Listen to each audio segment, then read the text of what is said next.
Hello friends, मैं हिमांशु नंदवानी आ गया हूँ आपके लिए एक और वीडियो लेकर फंड फ्लो स्टेटमेंट की सीरीज में। आज के वीडियो में हम लोग एक और सम करेंगे जो होगा इस सीरीज का थर्ड सम और बहुत ही ज़्यादा इंपॉर्टेंट सम। मुझे उम्मीद है आप भी मेरे साथ साथ सम कर रहे होंगे। अगर आपने मेरा वीडियो नंबर 1, 2 नहीं देखा है तो प्लीज़ वो देख लीजिए। उससे भी पहले इंट्रोडक्शन वीडियो बनाया है जिसमें मैंने आपको समझाया फंड फ्लो स्टेटमेंट क्या होता है। उसके बाद ये सम करेंगे तो आपको बहुत ही ईजिली समझ में आ जाएगा। तो चलिए आज का सम स्टार्ट करते हैं। सबसे पहले हमेशा की तरह हम लोग क्वेश्चन रीड कर लेंगे, कौन कौन सी एक्टिविटीज़ है वो देख लेंगे। हमको पता है पूरे सम को हमको डिवाइड करना होता है 4 एक्टिविटीज़ में, cash and cash activity, operating activity, investment activity और फाइनेंशियल एक्टिविटी। सबसे पहले बात करते हैं कैश एंड कैश एक्टिविटी जिसमें 3 चीज़ आती है, कैश बैलेंस, बैंक बैलेंस और बैंक ओवरड्राफ्ट। देखते हैं इनमें से कुछ है क्या नहीं हमारे पास। तो अगर आप देखेंगे तो कैश बैलेंस या बैंक बैलेंस आपको दिख रहा है, पहले था डैश, बाद में है 20 लाख, तो एक हो गया बैंक, ये कैश बैंक, तो एक हो गया बैंक बैलेंस जो आएगा कैश एंड कैश इक्विवेलेंट में। और आप देखेंगे तो अगर आप देखेंगे तो बैंक ओवरड्राफ्ट भी दिख रहा है, पहले था 2 लाख, बाद में हो गया डैश। तो ये बैंक ओवरड्राफ्ट और ये बैंक बैलेंस, ये दोनों cash and cash equivalent activity में आ जाएंगे। अब बात करते हैं इन्वेस्टमेंट एक्टिविटी की। इन्वेस्टमेंट एक्टिविटीज़ में आते हैं फिक्स एसेट्स, देख लेते हैं फिक्स एसेट्स और इन्वेस्टमेंट्स। फिक्स एसेट्स में एक तो डायरेक्टली आपको फिक्स एसेट दिख रहा है, पहले 10 लाख था, बाद में 22 लाख हो गया, तो पहला हो गया फिक्स एसेट। और दूसरा इन्वेस्टमेंट, ये भी आपको दिख रहा है, पहले 2 लाख था, बाद में डैश हो गया।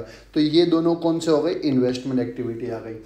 इसके बाद देखते हैं फिनेंशियल एक्टिविटी कौन कौन सी है। फिनेंशियल एक्टिविटी में हमको पता है 5 चीज़ें आती हैं, इक्विटी, प्रेफरेंस, डिबेंचर्स, लोन्स और डिविडेंड। इन पांचों में से कुछ हुआ तो वो फिनेंशियल एक्टिविटी होगा और बाकी सारे जो बचे हुए होंगे वो ऑपरेटिंग एक्टिविटी होगा। तो इक्विटी आपको दिख रहा है 2 लाख और बाद में 8 लाख, ये इक्विटी दिख रहा है, ये हो गई आपकी फिनेंशियल एक्टिविटी। दूसरा डिबेंचर्स आपको दिख रहे हैं, पहले 2 लाख, बाद में 6 लाख, तो ये भी हो गई आपकी फिनेंशियल एक्टिविटी। तो 2 हो गए फिनेंशियल एक्टिविटी में। तीसरा आता है डिविडेंड, डिविडेंड पे कुछ दिख नहीं रहा है डिविडेंड के बारे में। चौथा आता है लोन्स, लोन्स भी नहीं है। पांचवा प्रेफरेंस, प्रेफरेंस भी नहीं है। मतलब 2 ही चीज़ें फिनेंशियल एक्टिविटी में, एक तो इक्विटी है और एक डिबेंचर्स है। क्लियर है। बाकी इसके अलावा सब कुछ क्या होता है, ऑपरेटिंग एक्टिविटी होता है। तो चलिए सम स्टार्ट करते हैं। आपको ये तो समझ में आ गया है कि कौन कौन से फिनेंशियल एक्टिविटी है, कौन सी इन्वेस्टमेंट और कितनी ऑपरेटिंग एक्टिविटी है। तो सबसे पहला एडजस्टमेंट देखते हैं। एडजस्टमेंट नंबर 1 है क्लोजिंग स्टॉक के ऊपर। Closing stock on 31/3/18 was shown at a price 10% less than cost price. क्या ऐसा बोला है, क्लोजिंग स्टॉक जो है वो 10% लेस पे दिखाया है as compared to cost price. मतलब अगर कॉस्ट प्राइस 100 है तो हमने दिखाया कितने पे है, 90 पे। लेकिन ये कब की बात हो रही है, 31/3/18 की बात हो रही है। एंड आगे पढ़ते हैं तो when the closing stock of 31/3/19 is shown at cost price। 31/3/19 का कुछ नहीं है, मतलब 31/3/18 की बात कर रहे हैं, इस स्टॉक की बात कर रहे हैं। 5,40,000 का स्टॉक जो है वो बताया है 90, दैट इज 10% लेस पे। तो उसको हमको वापस से सही वैल्यू पे दिखाना पड़ेगा। हमको पता है स्टॉक जो होता है वो वर्किंग कैपिटल में जाता है, लेकिन इस सम में एडजस्टमेंट आया है स्टॉक पे, तो मैं क्या करूँगा, स्टॉक का लेजर बना दूंगा ताकि इजीली आपको समझ में आ सके इसकी इफेक्ट कैसे जाएगी। स्टॉक का अगर ओपनिंग देखेंगे तो आपको दिख रहा है 5,40,000 और क्लोजिंग दिख रहा है 4 लाख। तो मैं लेजर बना देता हूं ताकि आपको इजीली समझ में आ सके। तो बना दिया मैंने स्टॉक का लेजर। ओपनिंग था 5,40,000 और क्लोजिंग है 4 lakhs। ईजी। अब अगर हमने एडजस्टमेंट पढ़ा था तो ऐसा बोला था कि 100 रुपये की जो चीज़ है वो कितने पे दिखाई है, 90 पे दिखाई है। और 90 के हिसाब से 5,40,000 दिख रहा है, तो इसकी असली वैल्यू कितनी आएगी, तो आएगी 6 lakhs। कितनी आएगी, 6 lakhs। कैसे, 5,40,000 इंटू 100 डिवाइड बाई 90 करूँगा तो कितना आ जाएगा, 6 lakhs आ जाएगा। इसका मतलब ये जो 5,40,000 दिख रहा है इसकी असली वैल्यू कितनी है, 60,000 से ज़्यादा है, दैट इज 6 lakhs है। तो हमको ये 5,40,000 को 6 lakhs में कन्वर्ट करना पड़ेगा। तो अगर ये 5,40,000 लिखा हुआ है, अगर मैं यहाँ पे 60,000 लिख दूंगा, 60,000, तो ये ऑटोमेटिकली कितना हो जाएगा, 6 लाख आ जाएगा। तो मैं क्या करता हूँ, यहाँ लिख देता हूँ 2 P&L 60,000। मैंने स्टॉक की वैल्यू बढ़ा दी, 5,40,000 को क्या कर दिया, 6 लाख कर दिया। तो अब ये दोनों मिला के कितने हो गए हैं, 6 लाख हो चुके हैं। क्लियर। अब इसको बंद कर देते हैं। इसको बंद करूंगा तो अपने आप जो डिफरेंस आएगा वो आ जाएगा बाय बैंक। अपने आप जो डिफरेंस आया वो आया 2 लाख और ये भी टैली हो गया। इजी। अब इसकी इफेक्ट कहाँ कहाँ पे जाएगी, देखिए हमको पता ही है ये जो बाय बैंक लिखा हुआ है वो तो ऑपरेटिंग कैपिटल में जाएगा, वो तो ऑपरेटिंग एक्टिविटी में वर्किंग कैपिटल में जाने वाला है, OPWC में, दैट इज सारे के सारे जब स्टॉक चेंज करते हैं तब। तो लिख ही देता हूँ, ये जाएगा ऑपरेटिंग एक्टिविटी में WC चेंजेस में, प्लस और ये जो 2PL वर्ड आया, PL वर्ड हमको पता है हमेशा कहाँ जाता है, ऑपरेटिंग एक्टिविटी में, तो ये WC में नहीं सिर्फ ऑपरेटिंग में माइनस, स्टार्टिंग में ही मैं माइनस कर दूंगा, ये WC चेंजेस में करूंगा। चेंजेस मतलब जब सारे करंट एसेट्स और करंट लायबिलिटीज करते हैं तब, क्योंकि ये बैंक वर्ड है, और PL वर्ड तो हमको पता है ऑपरेटिंग एक्टिविटी में स्टार्टिंग में ही आ जाता है, तो ये ऑपरेटिंग में माइनस हो जाएगा, ईजी। अब बात करते हैं एडजस्टमेंट नंबर 2 की। एडजस्टमेंट नंबर 2 पढ़ते हैं क्या लिखा हुआ है। The company has sold off all the fix assets for ₹12 lakhs in the beginning of the year. हमने साल के शुरुआत में सारे के सारे फिक्स एसेट्स बेच दिए हैं। अगर आप देखेंगे तो हमको फिक्स एसेट्स के ओपनिंग क्लोजिंग दिए हुए हैं। फिक्स एसेट का ओपनिंग है 10 लाख, क्लोजिंग है 22 लाख, और वैसे ही डेप्रिसिएशन भी दिया हुआ है फिक्स एसेट्स के ऊपर, ओपनिंग है 2 लाख और क्लोजिंग है 6 लाख। तो जब भी फिक्स एसेट्स के ऊपर डेप्रिसिएशन भी दिया हुआ है तो उसका भी लेजर अलग से बन जाता है। अब आगे पढ़ते हैं क्या लिखा हुआ है। ऐसा बोला है the company has sold off all the fix asset for 12 lakh in the beginning of the year and credited the profit to capital reserve. और जो प्रॉफिट है उसको हमने कैपिटल रिजर्व में डाला है, मतलब कैपिटल रिजर्व का भी ओपनिंग क्लोजिंग दिया होगा, कैपिटल रिजर्व का भी दिया हुआ है, ओपनिंग 2 लाख, क्लोजिंग डैश, मतलब तीसरा लेजर जो बन जाएगा वो बन जाएगा कैपिटल रिजर्व। तो इस एडजस्टमेंट में 3 लेजर बनेंगे, एक फिक्स एसेट्स का, एक डेप्रिसिएशन का और एक कैपिटल रिजर्व का। मैंने तीनों लेजर बना दिए हैं, अभी आपको दिखेगा। फिक्स एसेट है तो ओपनिंग आएगा 10 लाख डेबिट साइड पे, क्लोजिंग आएगा 22 लाख क्रेडिट साइड पे। लेकिन डेप्रिसिएशन जो है वो लायबिलिटी पे दिया हुआ, लायबिलिटी साइड पे है, तो ओपनिंग आएगा क्रेडिट साइड पे 2 लाख और क्लोजिंग आएगा डेबिट साइड पे 6 लाख। और वैसे ही कैपिटल रिजर्व भी लायबिलिटी साइड पे है, तो ओपनिंग आएगा क्रेडिट साइड पे 2 लाख और क्लोजिंग आएगा डेबिट साइड पे 0। तो बना दिया फिक्स एसेट का opening, two balance opening 10 lakh, closing आ गया 22 लाख। वैसे ही डेप्रिसिएशन का लेजर बनाया, उसमें ओपनिंग लिख दिया 2 लाख, क्लोजिंग लिख दिया 6 लाख। वैसे ही कैपिटल रिजर्व का लेजर बनाया, उसमें ओपनिंग लिख दिया 2 लाख और क्लोजिंग लिख दिया डैश। सिंपल। अब सुनिएगा ध्यान से, ऐसा बोला हुआ है the company has sold off all the fix assets for 12 lakh in the beginning of the year. Starting of the year में ही सारे के सारे फिक्स एसेट्स बेच दिए हैं।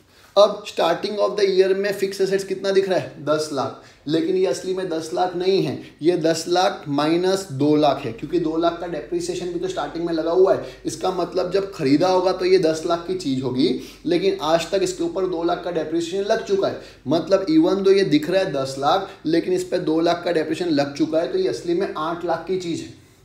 8 लाख की चीज़ हमने बेची कितने में है, 12 लाख में, तो फायदा कितने का हुआ, 4 लाख का। अदरवाइज अगर आप सोचेंगे तो 10 लाख की चीज़ आप 12 लाख में बेचेंगे तो 2 लाख का भी फायदा दिखेगा, लेकिन असली में ऐसा नहीं है। असली में ऐसा है कि 10 लाख की चीज़ नहीं है, 10 लाख माइनस 2 लाख 8 लाख की चीज़ है। 8 लाख की चीज़ हमने कितने में बेची है, 12 लाख में बेची है, तो 4 लाख का फायदा है। लेकिन क्योंकि ये 10 लाख दिख रहा है तो पहले इसको 8 लाख बनाना पड़ेगा। अब अकाउंट्स में कभी भी 10 लाख को 8 लाख बनाने के लिए इसको काट नहीं सकते, इसको 2 लाख से कम करना है तो अपोजिट साइड पे एंट्री कर देने का। अगर अपोजिट साइड पे एंट्री कर रहा हूं तो 2 लाख से अपने आप कम हो जाएगा। तो ये बता रहा है कि 2 लाख का डेप्री लग चुका है इसके ऊपर, तो ये 10 लाख की चीज़ 8 लाख बताने के लिए मैं इसके अपोजिट साइड पे लिखूंगा बाय डेप्रीसिएशन। कितना, 2 लाख। तो अपने आप 10 लाख में से 2 लाख गया, कितना हो गया, 8 लाख रुपए हो गया। कितना हो गया, 8 लाख रुपए हो गया।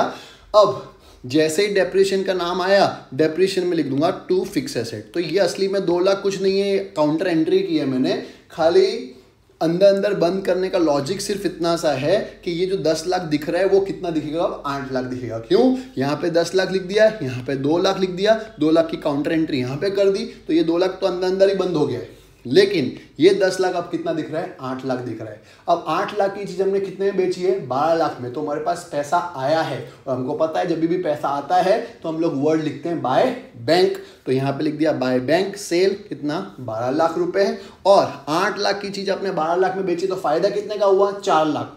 फायदा हम लोग पीएल में किस साइड लिखते हैं, क्रेडिट साइड पे। पीएल में क्रेडिट, तो लेजर में कहाँ पे आएगा, डेबिट साइड पे। लेकिन इस सम में बोला हुआ है कि हमको प्रॉफिट एंड लॉस में नहीं डालना है, कहाँ पे डालना है, कैपिटल रिजर्व में डालना है। इसलिए 2 पीएल के बदले 2 कैपिटल रिजर्व लिख दिया, कितना, 4 लाख। और जैसे ही कैपिटल रिजर्व का नाम आया वो आ जाएगा कैपिटल रिजर्व के अंदर, यहाँ पे बाय फिक्स एसेट्स। क्लियर है। तो ये 4 लाख अंदर ही बंद हो गया। इजी। अब हम लोग फिक्स एसेट्स को बंद कर सकते हैं। क्यों? क्योंकि ये सारे के सारे एसेट्स तो बेच दिए, तो हमारा एसेट तो जीरो हो जाना चाहिए। लेकिन अगर आप देखोगे तो क्लोजिंग बैलेंस आपको दिख रहा है 22 लाख रुपए, क्लोजिंग बैलेंस 22 लाख दिख रहा है, होना चाहिए जीरो, दिख रहा है 22 लाख। तो इसका मतलब ये 22 लाख का हमने खरीदा होगा, खरीदेंगे तो पैसा जाएगा। पैसा आया था तो बाय बैंक लिखा था, पैसा जाएगा तो मैं लिखूंगा टू बैंक। जो डिफरेंस आया वो आया 22 लाख और वो टैली हो गया और हमने लिख दिया टू बैंक।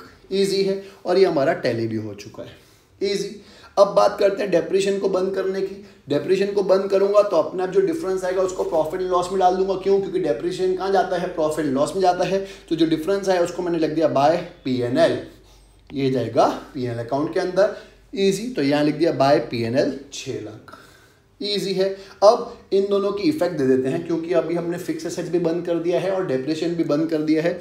हमको पता है कि फिक्स एसेट जो है वो कौन सी एक्टिविटी है? इन्वेस्टमेंट एक्टिविटी है। तो उसके अंदर जो बैंक वर्ड आएगा वो कहाँ जाएगा? इन्वेस्टमेंट में जाएगा। तो ये देखिए बाय बैंक जो वर्ड है वो जाएगा इन्वेस्टमेंट में प्लस, और टू बैंक जो वर्ड है वो जाएगा इन्वेस्टमेंट में माइनस। क्योंकि हमने फिक्स एसेट बेचे तो हमारे पास पैसा आया, इसलिए इन्वेस्टमेंट में प्लस कर दिया। जब हमने इन्वेस्टमेंट खरीदा, दैट इज फिक्स एसेट खरीदे, तो पैसा गया, इसलिए इन्वेस्टमेंट में माइनस कर दिया। वैसे ही डेप्रिसिएशन को मैं बंद करता हूँ। डेप्रिसिएशन को बंद किया तो बाय P&L वर्ड आया था 6 लाख रुपए, और हमको पता है P&L वर्ड हमेशा कहाँ जाता है? ऑपरेटिंग में। तो ये आ जाएगा ऑपरेटिंग में, क्रेडिट साइड हमेशा प्लस ही होती है, ये आ जाएगा ऑपरेटिंग में प्लस। क्लियर है। अभी कैपिटल रिजर्व बंद करना बाकी है, क्योंकि यहाँ पे 6 लाख रुपए आपको दिख रहा है। अब एडजस्टमेंट पढ़ते हैं। कैपिटल रिजर्व के बारे में कुछ बोला है कि नहीं बोला? अगर नहीं बोला तो अपना दिमाग लगाएंगे, अगर बोला है तो उसके हिसाब से इफेक्ट दे देंगे। आप क्वेश्चन पढ़ते हैं तो एडजस्टमेंट नंबर 3 में बोला हुआ है the company has given fully paid up bonus shares to equity share holders from capital reserve. Capital reserve में से क्या दे दिया है? बोनस दे दिया है। किसको? इक्विटी को। मतलब एक लेजर और बन जाएगा इक्विटी का। कैपिटल रिजर्व तो ऑलरेडी बना हुआ ही है। तो इक्विटी का ओपनिंग कितना है? 2 लाख, क्लोजिंग कितना है? 8 लाख। इसका मैं लेजर क्रिएट कर देता हूं, क्योंकि ये लायबिलिटी है तो ओपनिंग आएगा क्रेडिट साइड पे by balance 2 lakh, debit side पे क्लोजिंग आएगा टू बैलेंस 8 लाख। तो मैंने बना दिया इक्विटी का लेजर। ओपनिंग लिख दिया बाय बैलेंस 2 लाख, क्लोजिंग लिख दिया टू बैलेंस 8 लाख। इजी। अब क्वेश्चन में बोला है company has given fully paid bonus shares to equity from capital reserve. Capital reserve में जितना भी पैसा पड़ा है वो उसका बोनस देना है। किसको? इक्विटी को। तो हमने देखा कैपिटल रिजर्व में कितने रुपए पड़ा हुआ है? 6 लाख रुपए पड़ा हुआ है। क्यों? ओपनिंग बैलेंस था 2 लाख, 4 लाख यहाँ से आ गया था, तो टोटल कितना हो गया? 6 लाख। तो इसका हम लोग क्या दे देंगे? बोनस दे देंगे। बोनस किसको देना है? इक्विटी को। तो यहाँ लिख दिया टू इक्विटी, ब्रैकेट में बोनस कितना? 6 लाख, और ये टैली हो गया।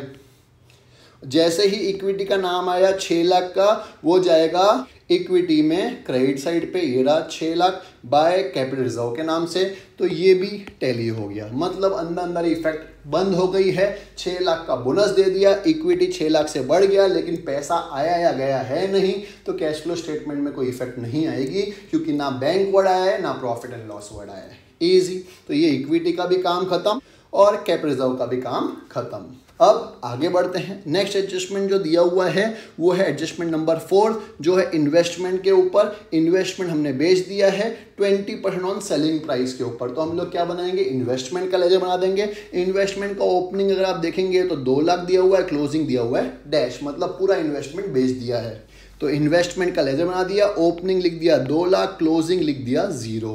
अब 2 लाख की चीज आपने बेची है, कितने परसेंट प्रॉफिट में? 20% प्रॉफिट ऑन सेलिंग प्राइस बोला हुआ है। ऑन क्या बोला हुआ है? Selling price. पढ़िए ध्यान से। Investments were sold at 20% profit on selling price. Selling price पे बेचा है, तो हमको 20% प्रॉफिट तो चाहिए, लेकिन 20% प्रॉफिट किसके ऊपर चाहिए? सेल्स प्राइस पे। तो हमको ये पता है total cost plus profit is equal to sales होता है, ये तो पता ही है।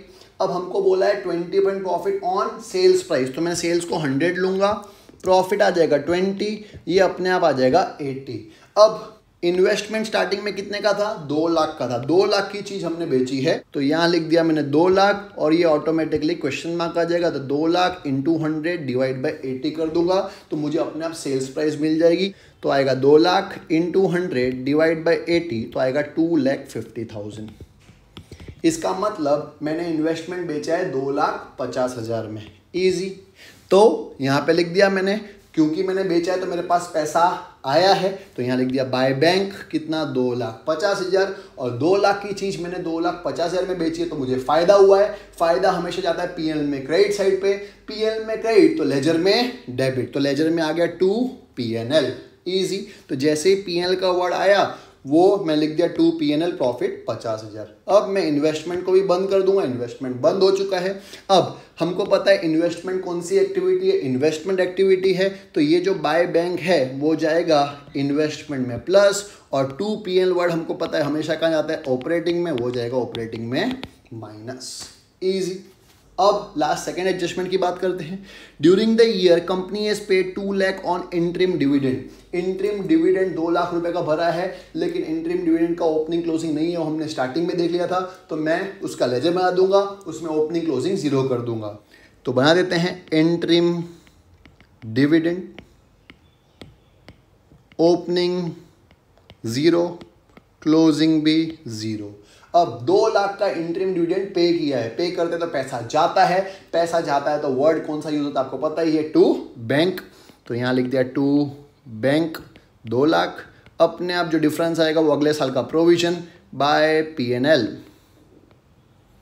2 लाख, और ये टैली हो गया, क्लियर। अब इसकी इफेक्ट हमको पता है, डिविडेंड कौन सी एक्टिविटी है, फिनेंशियल एक्टिविटी है, तो डिविडेंड कहाँ जाएगा, फिनेंशियल एक्टिविटी में, तो ये जो टू बैंक लिखा है वो जाएगा फिनेंशियल में माइनस, और पीएनएल वर्ड तो हमेशा ऑपरेटिंग में जाता है तो ये जाएगा ऑपरेटिंग में प्लस, इजी। अब बात करते हैं लास्ट एडजस्टमेंट की। Provide 11 lakhs for income tax for the year. पे नहीं किया है, प्रोवाइड किया है, provided 11 lakh for income tax, income tax के लिए 11 लाख रुपए भरे हैं, तो हम लोग क्या करेंगे, प्रोविजन फॉर टैक्स का लेजर बना देंगे। ओपनिंग दिख रहा है आपको 4 लाख, क्लोजिंग दिख रहा है 10 लाख, तो बना दिया प्रोविजन फॉर टैक्स का लेजर, ओपनिंग लिख दिया 4 लाख, क्लोजिंग लिख दिया 10 लाख। अब प्रोवाइड किया है, पे नहीं किया, प्रोवाइड किया है तो क्या आता है, प्रोविजन, प्रोविजन हमेशा पीएल में बनता है, इसलिए लिख दिया बाय पीएनएल कितना 11 लाख, ये दिया हुआ था क्वेश्चन में 11 लाख, इन दोनों को प्लस किया तो आ गया 15 लाख, यहाँ पे भी लिख दिया 15 लाख, जो भी डिफरेंस है टू बैंक 5 लाख ये पे किया होगा,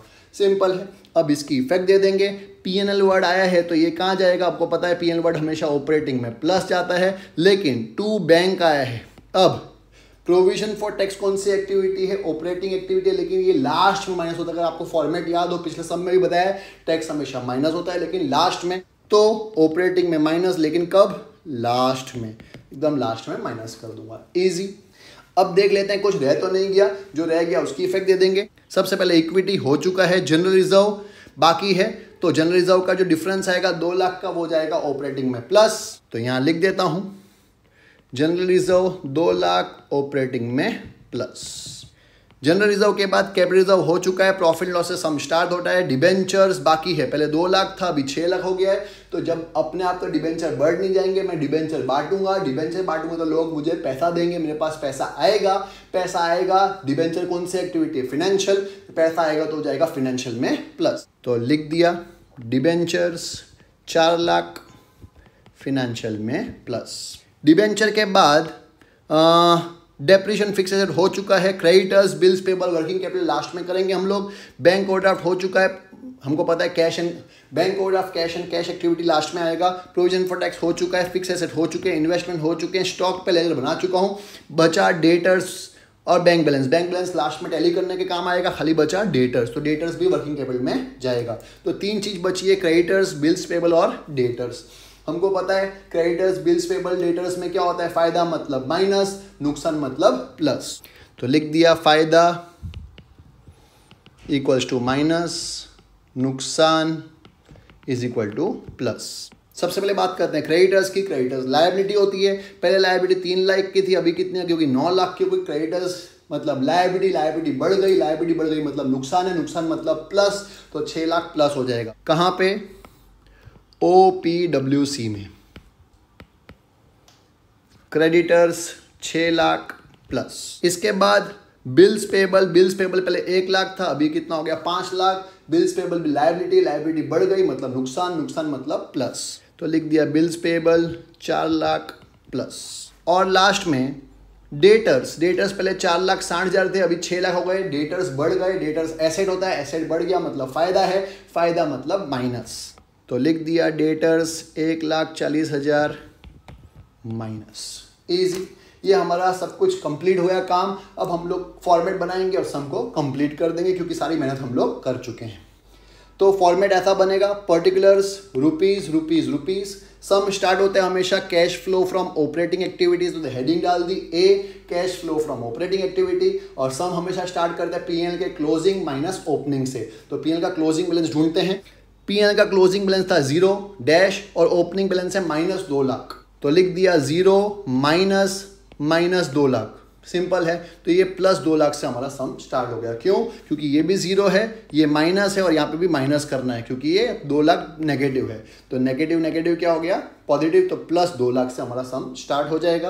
अब हम लोग देखेंगे हमारे पीएनएल वर्ड कहाँ पे थे लेजर में। सबसे पहला लेजर हमने बनाया था स्टॉक, उसमें आपको पीएनएल वर्ड दिख रहा था, हाँ दिख रहा था 2 PL। ये जाएगा ऑपरेटिंग में -60,000। तो लिख दिया मैंने increase in value of stock 60,000, easy. इसके बाद हमने फिक्स एसेट का लेजर बनाया था, उसमें पीएनएल वर्ड आया था? नहीं।